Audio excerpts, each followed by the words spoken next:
नीतीश कुमार के एक्शन के बाद आखिरकार गठबंधन के अंदर क्यों बवाल मचा हुआ है। कांग्रेस जो जीत पर थी वो आखिरकार नीतीश कुमार के आगे क्यों झुकती हुई दिखाई पड़ रही है।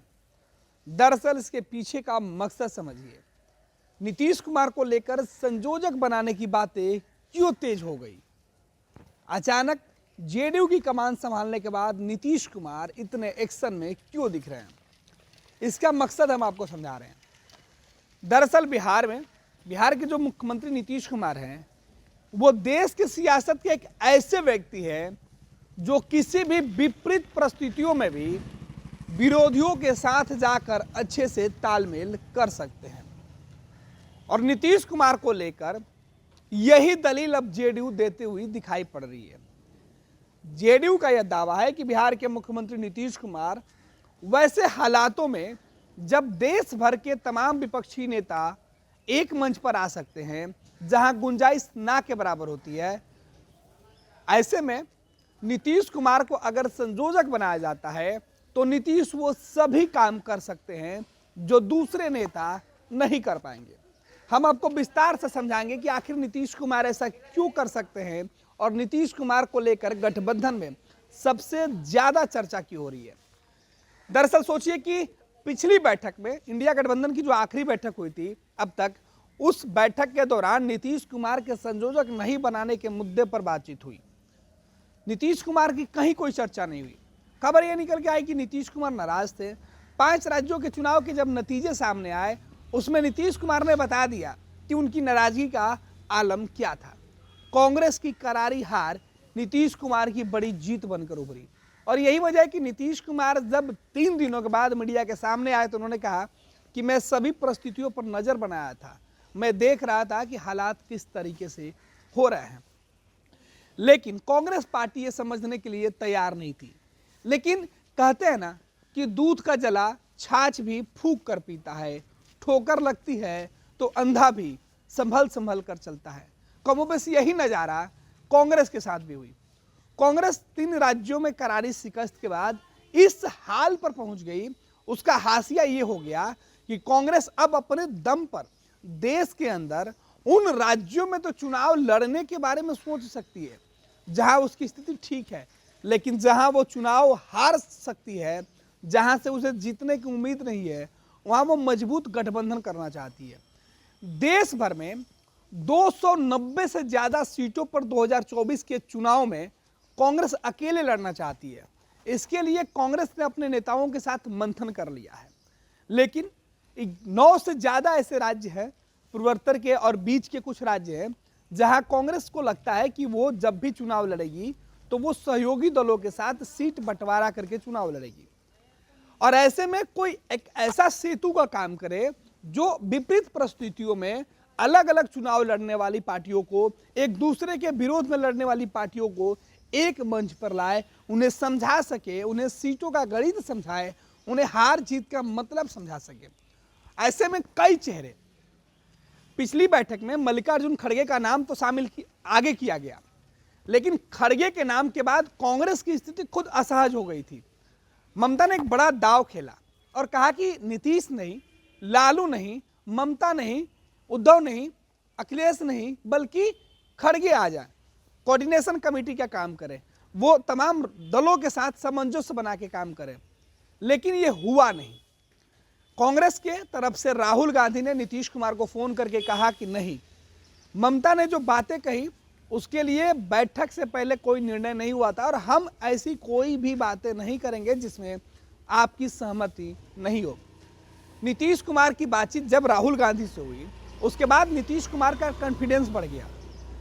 इस बीच खबर यह निकल के आई कि बिहार की जो वर्तमान में महागठबंधन की सरकार चल रही है उस पर अब खतरा मंडराने लगा है। कारण जेडीयू के राष्ट्रीय अध्यक्ष ललन सिंह के इस्तीफे देने के बाद नीतीश कुमार खुद जेडीयू का जो है सर्वे सर्वा बन गए। जेडीयू के राष्ट्रीय अध्यक्ष बनने के बाद जिस तरीके से गर्मजोशी से उनका स्वागत किया गया और तस्वीरें जो निकल कर सामने आई वो बता रही थी कि हाल के दिनों में नीतीश कुमार कमजोर नहीं हुए हैं और नीतीश कुमार को लेकर बिहार के गठबंधन में उनके जो साथी हैं, जो मजबूत स्थिति में है, वो नीतीश को कमजोर नहीं समझे और ना ही कमजोर कर लें। कारण ये हुआ कि राजद और कांग्रेस जो नीतीश को दरकिनार करने की कोशिश में जुटी हुई थी, उसके जो मंसूबे पर पानी फिर गया। राजद भागे भागे नीतीश कुमार के पीछे खड़ी हो गई और कही कि जो नीतीश कुमार कहेंगे अब आगे हम वही करेंगे, हम पूरी मजबूती के साथ नीतीश कुमार के साथ खड़े हैं, हम कहीं नहीं जाने वाले हैं, नीतीश कुमार ही हमारे नेता रहेंगे, हमें कोई पद नहीं चाहिए, नीतीश जी हमारे मुख्यमंत्री और मुख्यमंत्री रहेंगे। लेकिन अब जब स्थितियां हाथ से निकल गई, राजद को लगा कि नीतीश कुमार के खिलाफ अगर कोई भी एक्शन लेते हैं तो खमियाजा भुगतना पड़ेगा, क्योंकि खबर यह निकल के सामने आई कि नीतीश कुमार बीजेपी के करीब जा रहे हैं, बीजेपी के नेताओं के साथ अमित शाह की बातचीत हो रही है। क्योंकि 10 नवंबर को अमित शाह जब पटना आए थे, तब अमित शाह और नीतीश कुमार की बातचीत, बॉडी लैंग्वेज और मिलने का तरीका खुद तेजस्वी यादव देख चुके थे। सीएम आवास में मौजूद एक एक शख्स को पता है कि नीतीश और शाह में किस तरीके से बातचीत हुई थी। यह सीधे संकेत बता रहा था कि कांग्रेस राजद को यह समझ लेना होगा कि अगर नीतीश कुमार को सम्मान के साथ गठबंधन में नहीं रखा गया और उनको मजबूत स्थिति में नहीं रखा गया, तो फिर नीतीश कुमार कभी भी बदल सकते हैं। पाला बदलेंगे नीतीश तो खमियाजा कांग्रेस को होगा। राज्यों के अंदर राजद कांग्रेस को झटका तो लगेगा, लेकिन देश में बीजेपी को रोकने की मुहिम में कांग्रेस बुरी तरीके से हार जाएगी और चुनाव के पहले कांग्रेस हारना नहीं चाहती है। और यही वजह है कि नीतीश के नाम पर चर्चा तेज हो गई। अब आपको आखिरी फैक्टर बताते हैं कि विपरीत परिस्थितियों में नीतीश किस तरीके से सभी दलों को एक कर सकते हैं। अगर नीतीश कुमार को बनाया जाता है गठबंधन का चेहरा, तो नीतीश क्या क्या कर सकते हैं। दरअसल नीतीश कुमार को अगर गठबंधन का चेहरा बनाया जा सकता है, तो नीतीश सभी दलों के बीच आपस में सहमति बना सकते हैं। पहली बैठक उसका उदाहरण है। दूसरी कि नीतीश ऐसे ऐसे परिस्थितियों में गठबंधन करने के देश के इकलौते नेता हैं जिन्होंने हर विकट परिस्थिति में विरोधियों के साथ गठबंधन किया। सोचिए 2005 के पहले नीतीश कुमार राजद से लड़ रहे थे, लालू परिवार के दुश्मन थे। लालू परिवार के खिलाफ उन्होंने चुनाव की शुरुआत की, चुनाव में जीत हासिल की। बीजेपी उनकी सबसे बड़ी अलायंस रही, लेकिन 10 के चुनाव में बीजेपी के साथ जीतने के बाद 13 में नीतीश कुमार किस तरीके से एक झटके में असंभव सा होने वाली जो काम थी, जो बातें थी, उसे नीतीश कुमार ने कर दिया। कभी यह उम्मीद नहीं थी कि नीतीश कुमार बीजेपी के साथ बीजेपी का साथ छोड़ सकते हैं, लेकिन 2013 में नीतीश कुमार ने बीजेपी का साथ यह कहकर छोड़ दिया कि वो नरेंद्र मोदी के साथ नहीं जाएंगे। 2013 में नीतीश जब साथ छोड़े तो किसी को उम्मीद नहीं थी कि नीतीश कुमार वापस राजद की तरफ चले जाएंगे, लेकिन 2015 का विधानसभा का चुनाव नीतीश कुमार राजद के साथ मिलकर चुनाव लड़े, गठबंधन का स्वरूप बना। और जब बीजेपी प्रचंड लहर में थी, हर जगह नरेंद्र मोदी का धूम था, नरेंद्र मोदी का नाम की चर्चे, कहा जाता था कि किसी भी चुनाव में नरेंद्र मोदी को उतार दीजिए तो असंभव सी जीत संभव हो जाती थी। लेकिन बिहार में नरेंद्र मोदी की वो जो तिलिस्म है वो नहीं चला। मोदी का तिलिस्म बिहार में टूट गया, चक्रव्यूह टूट गया और 2015 का चुनाव बीजेपी बुरी तरीके से हार गई। हालांकि सीटों में कुछ इजाफा जरूर हुआ था, लेकिन नीतीश कुमार ने राजद के साथ गठबंधन कर लिया था। यह असंभव सा कार्य था कि जिसको कोस कर सत्ता की कुर्सी पर आने वाले नीतीश कुमार अचानक ऐसा कौन सा काम कर दिए, किस तरीके से लालू प्रसाद यादव और उस वक्त तेजस्वी यादव का उदय हो रहा था सियासत में, उनको समझा पाए और उनको एक कर लिया।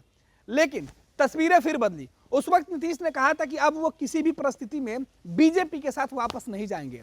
राजद को इस बात का कभी भी अंदाजा नहीं हुआ कि नीतीश जो कहते हैं कि मिट्टी में मिल जाएंगे, बीजेपी में नहीं जाएंगे, वो अब आगे साथ छोड़ सकते हैं।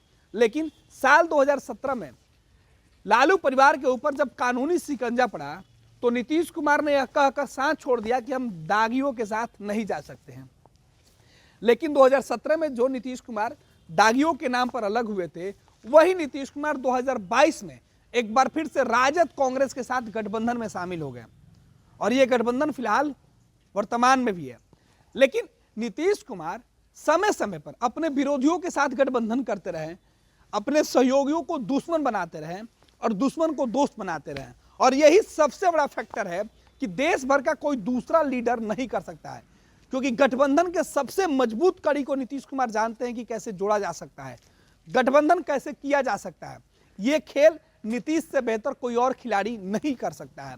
और यही वजह है कि कांग्रेस के नेता को भी अब लगने लगा है, कांग्रेस जैसी बड़ी पार्टी को भी लगने लगा है कि नीतीश कुमार ही एक ऐसे चेहरे के तौर पर गठबंधन के अंदर शामिल है जो देश के विपरीत धुरियों पर घूमने वाली तमाम राजनीतिक पार्टियों को एक मंच पर ला सकते हैं। और नीतीश इसमें सफल भी हो चुके हैं। और यही वजह है कि नीतीश कुमार को लेकर अब कांग्रेस पार्टी के अंदर मंथन चल रहा है और कहा जा रहा है कि नीतीश को अब संयोजक बनाया जाए, नीतीश को विपक्षी गठबंधन का चेहरा बना दिया जाए, जिसके बदौलत नरेंद्र मोदी को टक्कर मिल सकती है। क्योंकि नीतीश वो तमाम काम कर सकते हैं, सीट बंटवारे के मामले पे हो और अन्य मुद्दे पर नीतीश ही वो चेहरे हैं जो सबको मनाकर एक मंच पर ला सकते हैं।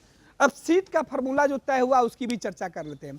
दरअसल सीट फार्मूले पर जो चर्चा हुई है उसमें बिहार के अंदर खास तौर पे बात है 6 से 7 सीटों पर कांग्रेस का कहना है कि हम 6 से 7 सीटों पर चुनाव लड़ सकते हैं। राजद जेडीयू में बराबर सीटों पर चुनाव लड़ने की चर्चा है। वामदल को राजद अपने हिस्से की सीटें देगी। बंगाल की बात करें, ममता बनर्जी के साथ कांग्रेस पार्टी जो चुनाव लड़ेगी उसमें उन्होंने कहा है कि कांग्रेस को 20 से ज्यादा सीटें बंगाल में चाहिए। ममता बनर्जी उसके लिए भी मान जाएंगी। माफ कीजिएगा, महाराष्ट्र की बात करें तो उद्धव ठाकरे के साथ जो इंडिया गठबंधन का अलायंस है उसमें कांग्रेस पार्टी का यह कहना है कि मुझे वहां 30 के आसपास सीटें चाहिए, लेकिन वो भी तब जब सहयोगी पूरे स्वतंत्र होकर उनको दें, कांग्रेस का दबाव नहीं होगा। 2-4 सीटें कम भी कांग्रेस मान जाएगी। उत्तर प्रदेश के अंदर भी कमोबेश यही स्थिति है। कांग्रेस ने 17 सीटों पर जीत हार के लिए जो है आंकड़ा दिया है और कांग्रेस चाहती है कि उत्तर प्रदेश के 17 से ज्यादा सीटों पर चुनाव लड़े, लेकिन वहां भी अखिलेश यादव और अखिलेश यादव के साथ पहले से जो गठबंधन है उनकी सहमति और उनके विचार मिलने के बाद तय होंगे। इसी प्रकार देश के दूसरे राज्यों में भी कांग्रेस चाहती है कि जिनके साथ उनका गठबंधन है वो सीट बंटवारे में कांग्रेस को उचित जो है हिस्सा दे, लेकिन फ्रंट फुट पर क्षेत्रीय पार्टी ही चुनाव लड़े। और यही वजह है कि कहा जा रहा है कि यह काम असंभव सा जो लग रहा है वो केवल नीतीश ही संभव कर सकते हैं। पैनोरमा ग्रुप, जो सोचता है वो करता है। ये लो मुंह मीठा करो, आज मैंने अपना जॉब छोड़ दिया, अब हम पूर्णिया वापस जाएंगे। जॉब छोड़ दिया है? मतलब ये घर कैसे चलेगा? हम करेंगे क्या? और माँ बाबूजी क्या बोलेंगे? इसलिए मैं एक और मिठाई का डब्बा लाया। अपने बिजनेस के लिए लोन अप्रूव हो गया। अरे लोन अप्रूव हो गया वो तो ठीक है, लेकिन पूर्णिया में हम रहेंगे कहाँ? अपना घर भी तो नहीं है वहाँ। इसलिए तो एक और मिठाई का डब्बा अलग से लाया हूँ। हमने पूर्णिया में घर ले लिया है, पूर्णिया के ई होम्स पैनोरमा में। पूर्णिया में पैनोरमा ग्रुप लेकर आए हैं ई होम्स पैनोरमा। बड़ा घर, आलीशान जिंदगी और अत्याधुनिक सुविधाओं के संग। अरे अब क्यों मुंह मीठा करवा रही हो? क्योंकि हम घर वापसी जो कर रहे हैं। घर वापसी की खुशी पूर्णिया में ई होम्स पैनोरमा के संग। E Homes Panorama, luxurious lifestyle redefined.